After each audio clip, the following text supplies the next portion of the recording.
Watching this video will make you better at chess, guaranteed, because I'm about to show you a game that I played live while I narrated everything that I said and gave a bunch of tips and tricks about how to get better at chess, okay? Stay tuned, watch the full video, and I promise you, when you stop watching, you'll be better at chess.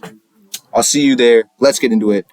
So yeah, as I said in the intro, we're just going to be playing a bunch of games. I'm going to narrate my moves, see what I do. Okay, so here I'm actually going to play pawn to e4. Okay, so you know what I've noticed recently? I've noticed a lot of people play the Scandinavian defense. Quick tip here, learn the openings you see the most so that you know how to play against them. Over and kind of kick out the queen.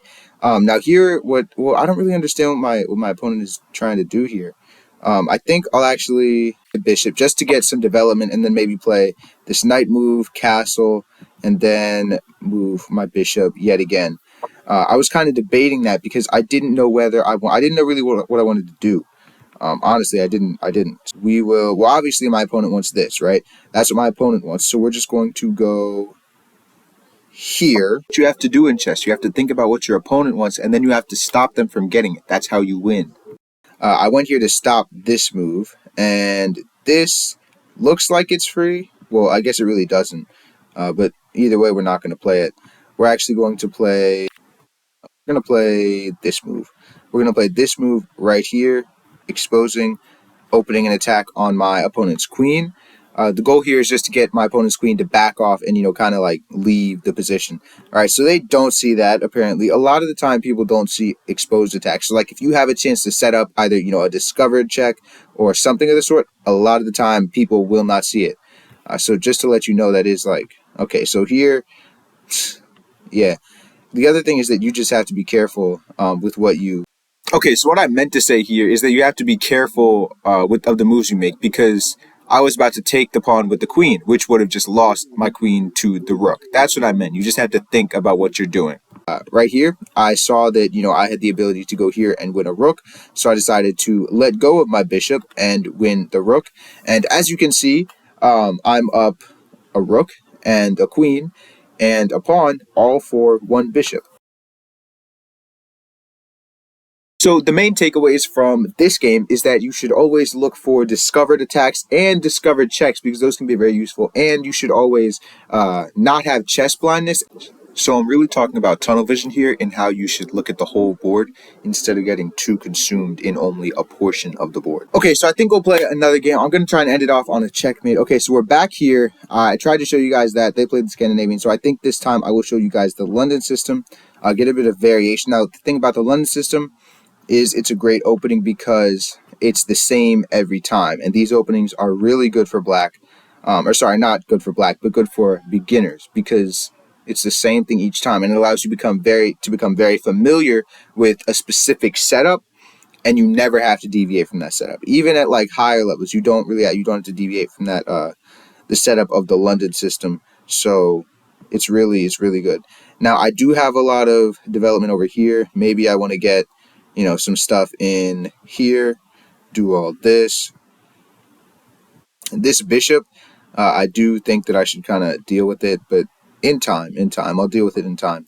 Right, after takes, we're just going to take, well, you can really take with the queen or the knight. I'm going to take with the queen here. Okay, so my opponent castles this way.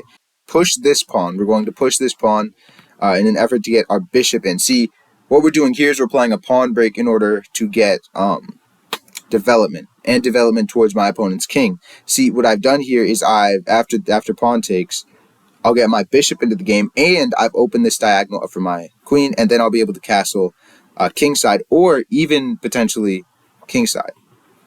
Okay, so we will just take here, right here. The reason for this is because this queen trade right here, takes and then takes, benefits us, because we have, we'll open this file for our rook, and our bishop is also standing over here, so that's good. The other thing that I want is I want to be able to play this move right here, this bishop move, bishop to, okay, so my opponent goes there. I still want to be able to castle, so I think I'll just, propose another queen trade, and I think that'll be the best of it. The reason that I don't want to really mess any of that up right now is because I still want to be able to castle in the future. So I think what I'll do here is, in anticipation for this move, I think I will slide in right here. I think I'll slide in right here, defending my queen. And if my opponent takes here, will they simply blunder their queen? See, the thing about this is that this is check, right? But now that I've put my rook here, I can take this knight, so my queen will still be defended. Before here, or sorry, yeah, like right here. Okay, well, my time's ticking, but now I can push here and get this knight out of the way. And then since my opponent pushed this pawn, man, if they hadn't pushed this pawn, that would have been really nice for them because they would have been able to retreat back and defend their queen. But now I'm afraid that they might just lose their queen. Now here I'm actually going on about how, it was a bad move and they might lose their queen. Oh no. And it's actually pretty ironic considering what's about to happen. So just keep watching. Okay, so my opponent's king is actually cut off here. So what can we do? Well, we'll definitely take here. Oh, okay, so this was their plan. Wow, I'm actually losing my queen here. I gotta say, that was a wonderful plan. But don't go anywhere just yet, because I lost my queen, but I made a comeback. You know I had to make a comeback. Just keep watching. It's about to happen. Wow.